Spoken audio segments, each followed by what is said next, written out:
When Mike first reached out to me, we've been longtime friends, and he told me that he was into boudoir photography.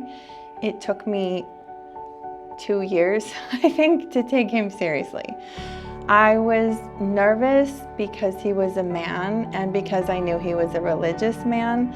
A lot of times religious men are, kind of in an oppressed sexual culture, so I wasn't sure of his intentions.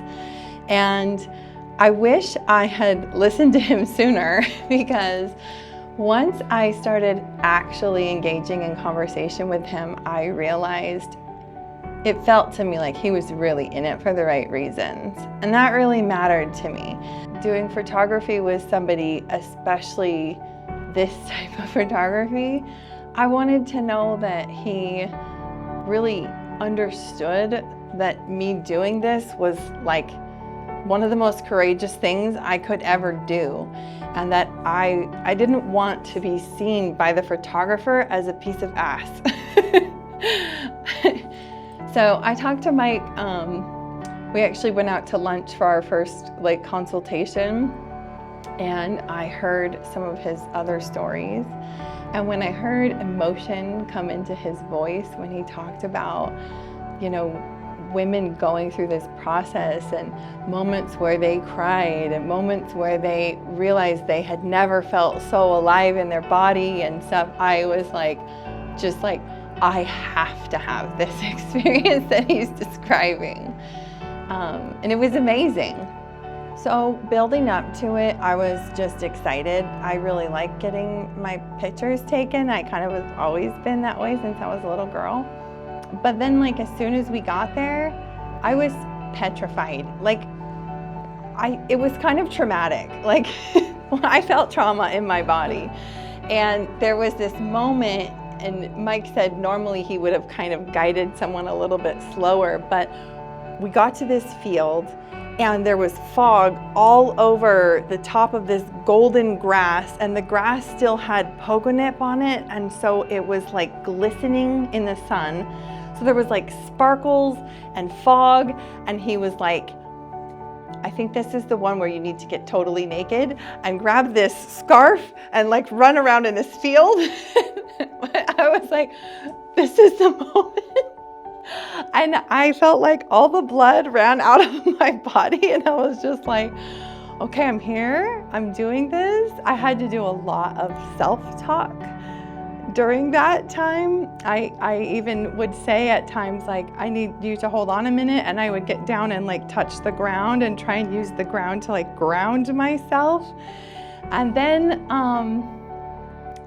I was like, all right, what the hell? I'm here, let's do it. And I just threw off all my clothes and grabbed this scarf, and I felt like a little kid. I just ran and ran, and I don't know if I've ever felt so free. Up to that point, I definitely hadn't ever felt so free. There was another moment where I got nervous again, and I felt suddenly I felt like I looked so awkward. Every movement felt awkward, and I was in my head again. And he, had taken the time to get to know me up to that point and know what was important to me. He just started asking me questions about my work, what lights me up, what are the greatest moments of transformation I've brought my clients, all this stuff. And he just kept taking pictures. And he kept asking these questions to the point that I started crying, because I was my work is really my passion. So he brought me right to my passion, and he kept taking pictures, and I was crying in this crown and lingerie in this foresty woods. And some of those are some of my favorite pictures. I thought when I cried, I looked awful, and I'm like, these pictures are so radiant. So he was amazing. It was actually so surprising to me how well he held the space for me. Even though I like taking pictures, I have no idea what I'm doing.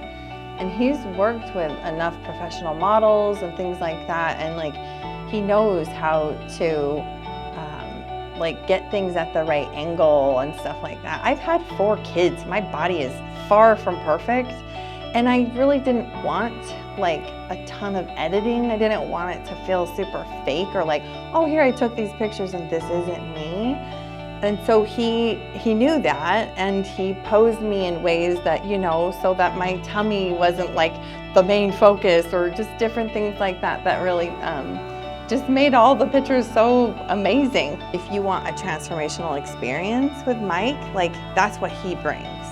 To have these images that are created with this person, it was, for me, that was a key part.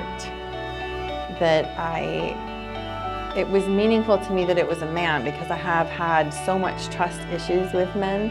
It was like very healing and resulted in these beautiful pictures and like huge transformation for me. So I'm always like, it's worth it. Like, just have a conversation with him, like see what you think. I think Mike is really good with women who are recently divorced, is a big one. Where you may have had these sticky trust issues, but you're kind of now in this realm of like, oh, like I get a fresh start. I now need to put myself out there, and how did I see myself in my marriage before, and how do I want to see myself in my relationships going forward is one really beautiful area. I think people who tend to be more conservative and really want to embody their sexuality in a deeper way but feel kind of stuck, he's a great resource for that. I didn't realize how important boudoir photography was in that journey. I was hiring coaches, and I had become a coach myself, and I was, you know, in edgy conversations all the time and reading all the books and everything. I didn't realize how important it would be to do boudoir photography in that. So people who are seeking sexual healing and stuff as well. And so I would really encourage someone who's considering boudoir to do it in that way. Like, what would be the most fun experience you could have, and then have someone capture that all on camera, whether that means you have less clothes or you have more clothes. I mean, I went in with multiple outfits, and we did multiple outfit changes, we did multiple backgrounds and everything. Like, for me, doing it in nature like was my inner child's like heart's desire.